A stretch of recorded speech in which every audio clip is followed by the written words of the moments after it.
Hey everyone, my name is Melissa Strange and welcome to another episode of For the Love of Drag. Today we're going to be talking about RuPaul's Drag Race All-Stars Season 3 episode number 4, aka one of the greatest episodes of all time because it is the All-Star Snatch Game. They seriously were not messing around this episode because everything just happened right away. There was barely any filler at all other than what was in the girls' faces and bodies, you know what I'm saying. But the episode starts off with the post-Milk elimination where Kennedy says she sent Milk home because A, the judges' critiques, she felt like she wasn't getting good critiques, and also because Milk said she would send Kennedy home and doesn't really like her drag or whatever. And I don't blame Kennedy for sending Milk home. Ben de la Creme, however, reveals that had she have won the lip sync, she would have sent Chi-Chi home. I feel like Ben is kind of smart in just picking Chi-Chi because whether she won or not, it wasn't the first time that she's pulled Chi-Chi's lipstick. So it's almost protecting her had she have, you know, not won like she didn't win. But if she had whoever the third queen was, wasn't it Aja? If she had like Aja's lipstick, then she would have made an enemy out of Aja. But also it was Chi-Chi's third time in the bottom and probably should have gone home. So there is no TV message. Ru walks straight into the workroom and says, "Hello, hello, hello," and announces the All-Star Snatch Game.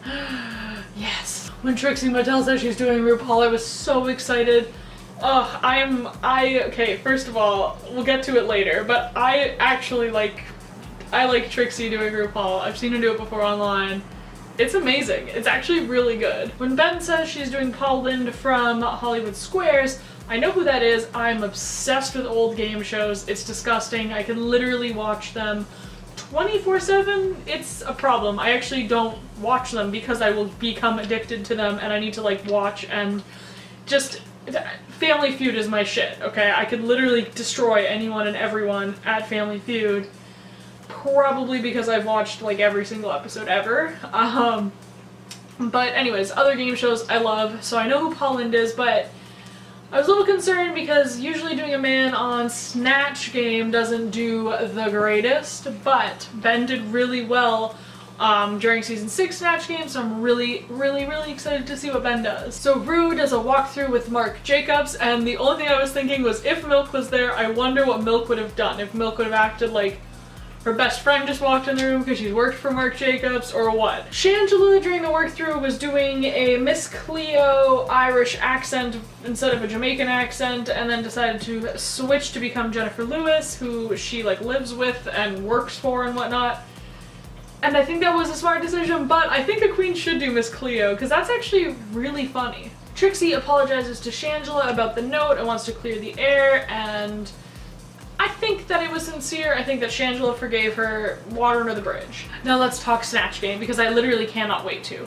So, first of all, Carson and Michelle are the guests on Snatch Game. This has been a long time coming. It should have happened before. I was just so excited because they actually know the Snatch Game really well and can play it really well, especially Michelle. She does it on tour with the girls. So I was ready for it. So I'm gonna go through, I guess, what I thought of each queen's performance and who they did. So Trixie did RuPaul, which kind of made me sad because I've seen her do RuPaul on other things like her show and stuff, but this one, it was either the edit made it seem really like boring or maybe she did fall flat. It wasn't the greatest. I don't think it was horrible. I don't think out of the world of Snatch Game it was the worst Snatch Game performance ever. But yeah, it wasn't good. It made me sad. That's the best way to explain it. It made me sad because when I saw the preview and heard that Trixie was gonna do RuPaul, I was so excited. And then I saw the performance and I was so disappointed and sad, you know? Kennedy did Phaedra Parks from Real Housewives of Atlanta. I never watched any of those. I barely know who that woman is.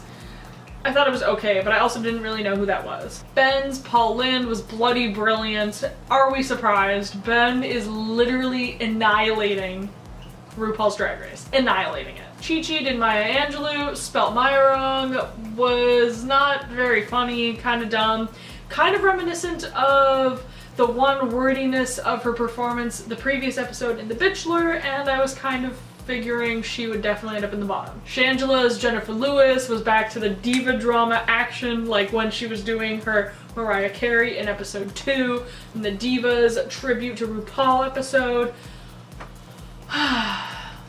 It was brilliant. Aja's Crystal Abeja was amazing as well. Very funny. Perfect for her. Should have done it in season 9. There's an Adam Joseph song called something like that about that. I will definitely link that below.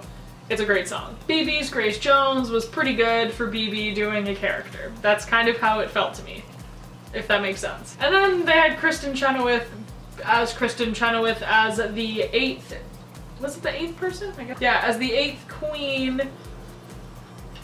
It was Kristen, and they obviously gave her props and told her what to say and what the questions are because her props matched the questions. It was good, whatever. 150,000,000%, it was obvious that Ben and Shangela were going to win the Snatch Game just based on the performance, before the critique or anything. The main stage runway look is a flower power, and immediately for some reason I thought it was going to be some sort of like a 70s runway, like flower power, peace and love.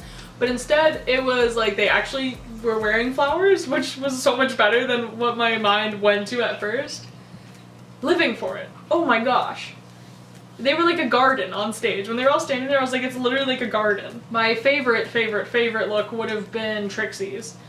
So well done. I also really liked Aja's, and I really liked Chi-Chi's. I liked the bottom part of Ben's dress, like was it an orchid or something? I don't really remember right now, but the petals were like the bottom of the dress. It was very beautiful. And BB looked beautiful as well. I definitely love black flowers.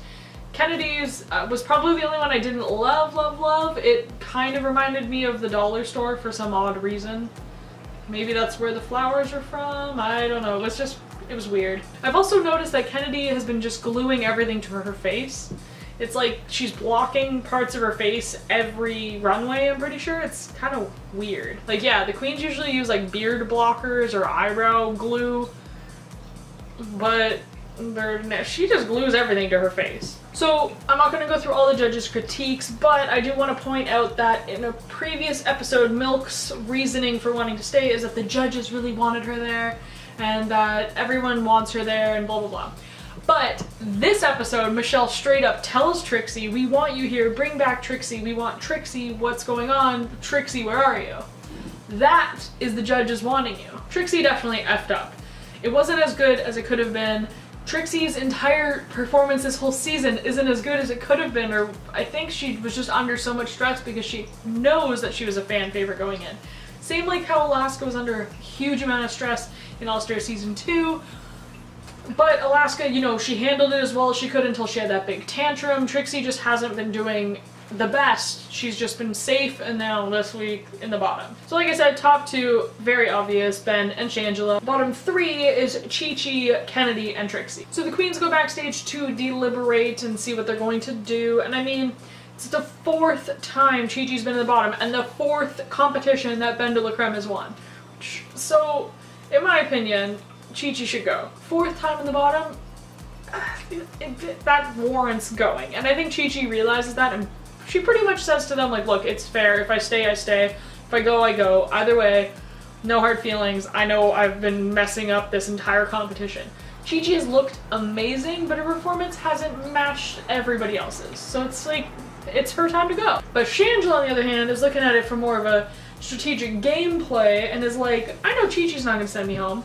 And I know Kennedy's not going to send me home, but I don't know, I think Trixie might send me home. And I'm like, oh my gosh, do not send Trixie home yet. But then I was also thinking, if Trixie gets sent home and then brought back in some sort of a twist, she'll be the only queen to have been on RuPaul's Drag Race technically 4 times. So Shangela and Ben have to lip sync for their legacies, for money, and blah blah blah. So the lip sync is I Kissed a Girl by Katy Perry, living from the first note. I love Katy Perry. It was good, it was good, it was great, whatever. Shangela had more of like a story to her. Ben was just, it was good, I don't know, whatever, I didn't care who won. But Ru announces that Ben also wins, not just Shangela. They both win. Face crack for most of the queens because then Ru announces that both of them get to send someone home. So Trixie is like, oh god, here we go. Ben reveals first that she has eliminated Chi-Chi, and Chi-Chi's like, fine, you know, whatever. She doesn't seem that upset about it. If anything, she seems almost relieved. You know what I mean? And then Shangela drops this big speech about, like, this person didn't win the crown, but they've gone to have an amazing career, and blah blah blah. And she's wording it and setting it up that she's going to reveal that she has eliminated Trixie, but really she's eliminated, and then she goes, but the queen that I've eliminated is Chi-Chi. So she basically does say she's picking Trixie to go home, but she chose to eliminate Chi-Chi instead. And oh my gosh, there's literally a moment where you can see Trixie's heart breaking in two while Shangela is talking, and I'm like, please tell me that this has lit and will light a fire under Trixie's ass to do so much better for the rest of the show, because girl, you are one of my top picks. You and Shangela are my top picks, so I need you guys to both just like whip it into shape and kill it, and Ben is doing amazing, and I don't know, bye Chi-Chi. And then next week's episode is an Andy Warhol ball, and I am literally, again, I'm so excited. Why are all the episodes so good? I just can't wait. And then they announced that like literally immediately after All Stars, season 10 is premiering. Like, it seems kind of early for season 10. Like, I feel like we needed like some of the summer to happen, or at least the spring before season 10 starts. Like, it feels really close together. I'm not okay with it. I need like a little break in between my drag races. It makes the year feel shorter, but now you're making it all happen together, and I don't know. Let me know in the comments down below what you think about the fact that season 10 is right around the corner. Also, let me know who your favorite Snatch Game performance of the night was. Make sure you hit the subscribe button, and I promise that next week these videos will be back on schedule as of next week. It's been really hectic. I told you guys it was my birthday, my band played a show. It was just a lot. So you can go check out my band at Low Life Lola's on everything, and you can subscribe to me, Melissa Strange, right here. Hit the like button, subscribe, all of that fun nonsense I'm supposed to say at the end of these videos. Thanks again for watching for the 100th time. My name is Melissa Strange, and until next time, stay strange.